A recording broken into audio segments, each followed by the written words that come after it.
ఈరోజు క్లాస్లో మనము స్వాతంత్రానంతరము భారతదేశంలో జాతీయ ఆదాయాన్ని ఎలా అంచనా వేయుచున్నారు అనేటువంటి అంశాల గురించి చర్చించి అటు తరువాత జాతీయ ఆదాయంను అంచనా వేయడానికి ఎలాంటి శాఖలను ఏర్పాటు చేశారు, ఎలాంటి మంత్రిత్వ శాఖలను ఏర్పాటు చేశారు, ఏమిటి అనేటువంటి అంశాలను గురించి చర్చించాల.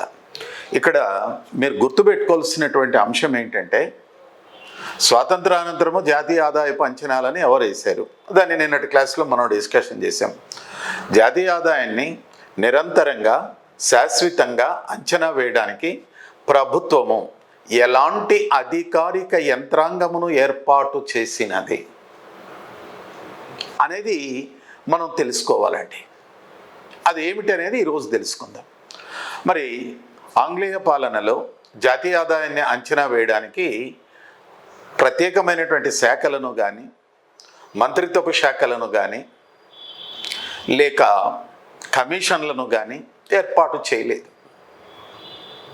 అసలు అధికారికంగా అంచనా వేయలేదు. అయితే కొంతమంది జాతీయ ఆదాయాన్ని అనధికారికంగా, వ్యక్తిగతంగా, మొరటు పద్ధతుల్లో అంచనా వేసినారు.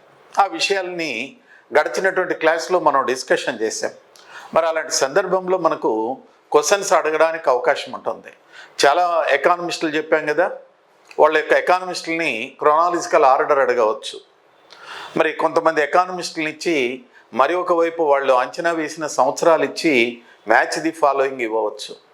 లేకపోతే నలుగురు ఎకానమిస్టులని ఇచ్చి కాల శ్రేణుల్లో కాలగమనంలో ఒక క్రోనాలజికల్ ఆర్డర్గా అమర్చుము అని అడగవచ్చు. ఎలా అయినా క్వశ్చన్ అడగవచ్చు ఆ ఏరియాల్లో. మరి రెండవది, స్వాతంత్రానంతరము జాతీయ ఆదాయాన్ని ఎలా అంచనా వేసినారు. మరి ఇక్కడ చర్చించాలంటే ప్రధానంగా ఒక అంశం అనేది ఉంది. మరి స్వాతంత్రానంతరము భారతదేశంలో జాతీయ ఆదాయాన్ని అంచనా వేయాలా? ఇమ్మీడియట్గా అంచనా వేయడానికి ఆల్ ఆఫ్ సడన్గా ఒక శాఖలను, యంత్రాంగాన్ని ఏర్పాటు చేయాలంటే వీలు కాదు. సంవత్సరము 6 నెలల్లో వీలవుతుందా? వీలు కాదు. అందువల్ల తక్షణం అంచనా వేయాల. దానికోసము ప్రత్యేకంగా జాతీయ ఆదాయ అంచనాల సంఘాన్ని నియమించినారు. ఈ సంఘానికి అధ్యక్షుడు పిసి మహలానాబీస్, సభ్యులు డిఆర్ గాడ్గిల్, వికే రావు. మరి వీళ్లకు అధికారికంగా జాతీయ ఆదాయాన్ని అంచనా వేయమని భారత ప్రభుత్వం ఆదేశించింది. మరి జాతీయ ఆదాయ అంచనాల సంఘం భారత ఆర్థిక వ్యవస్థ నిర్మాణము లేక భారత ఆర్థిక వ్యవస్థ స్వభావం రీత్యా జాతీయ ఆదాయాన్ని నిర్వచించింది.